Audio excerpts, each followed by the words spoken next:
All right. So now we can go through your question. All right, so we got a question on YouTube from Heshan saying, "Hello, Laura and Robin. It's Heshan here after a long time. Hope you guys are doing well. By the way, I have a small question to ask. Me and my friend are going on a 3-day trip to Invercargill, 2 nights. Please guide us to plan our trip. We want to go to Stewart Island and Nugget Point as well."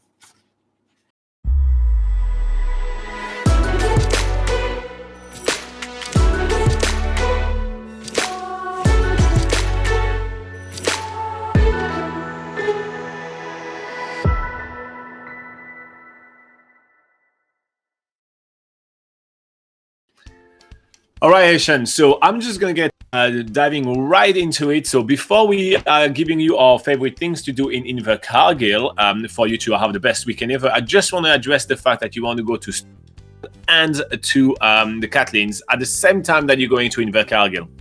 If you're only doing yourself a weekend, even an extended weekend, which is going to be like 3 days, 2 nights or something like that, it is still a little too short of time. You won't have time to do that much. So you will have to pick one or the other to do on your way. So the easiest one to pick will be to do the Catlins, because you're on the same island. You don't have to do the whole faff of getting a ferry and everything.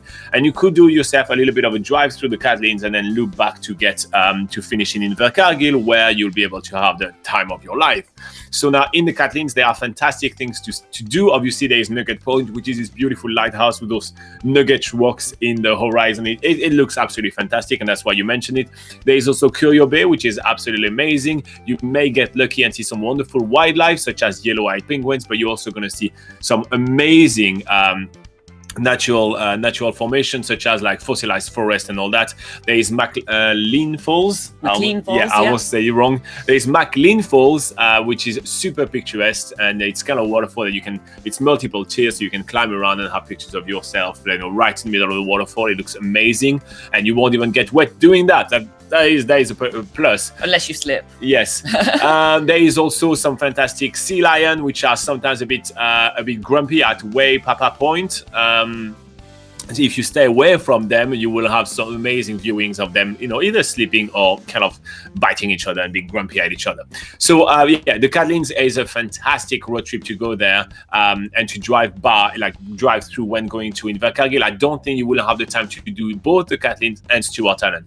If you go to Stewart Island, the only option that you're kind of going to have if you're just passing through is to do just a 1-day trip over there. So you basically go all the way to Bluff, then you'll be able to board the ferry, and in there you'll be able to explore a little bit of Stewart Island and check out Ulva Island, which is just an island 3 minutes off the shore of Auburn, I guess. Like, it's really, really short. As a 3-minute boat of the shore. Yeah. And in there, you'll be able to see fantastic wildlife, including kiwi birds in the wild. I mean, you may not see them because they are wild animals, so they do what they want, what they damn please, but you may be able to see them. So that basically the only option to kind of explore Stewart Island. If you are interested in exploring further Stewart Island, we recommend a stay of like 2 nights over there. There's really a lot to do there. There's some amazing hikes and everything, and we do have some other videos on the channel and some article on nzpocketguide.com for you to make the most of the Catlins and Stewart Island. So you may want to do a little bit of research to see which one you want to pick. Now, with that out of the way, Laura is going to tell you more about things to do in Invercargill for your awesome trip. Yeah, so if you do have a day or two to spare in Invercargill, squeezing in between whether you go to the Stewart Island or the Catlins, what you can do in Invercargill is one of the sort of big attractions there is a place called Bill Richardson's Transport World. It's a huge multiple warehouses with hundreds of beautifully restored vintage vehicles. Even if you're not really into cars and stuff, it's actually pretty impressive to just see this huge collection. I think it is dubbed the largest vehicle collection in the Southern Hemisphere. So just seeing the sheer size of it is pretty impressive. So that's one option there. Another option, if you've got a bit of budget behind you, is to go to Dig This. It's basically a place where you can do different challenges while controlling different types of diggers, basically. That's a really unique thing. There's nowhere else in New Zealand that we know of where you can do that. So that's another option in Invercargill. If you want to do something for free, There is the Queen's Park, which is a really lovely park with various different themed gardens, water features, and yeah, all sorts of really cool stuff to just check out while you're walking around. Otherwise, there's Sandy Point, which has tons of different short walks just outside of Invercargill, so that's worth checking out as well.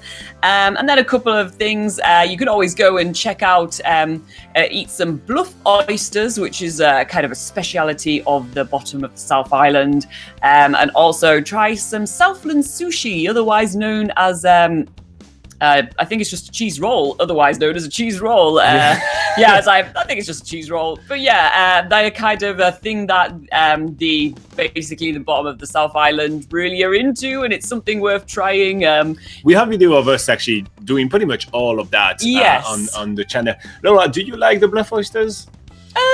Okay, let's get started. Do you like oysters?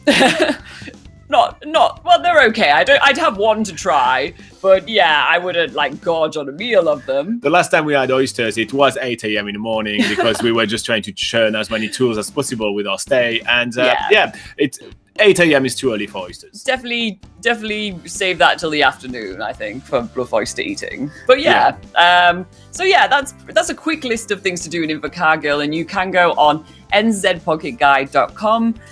We have lists of free and cheap things to do in Invercargill. We have normal things to do in Invercargill. We have things to do in Invercargill with kids. We have luxury things to do in Invercargill. We have a huge amount of articles on Invercargill. So go and check that out, but to find out what the hell to do in Invercargill.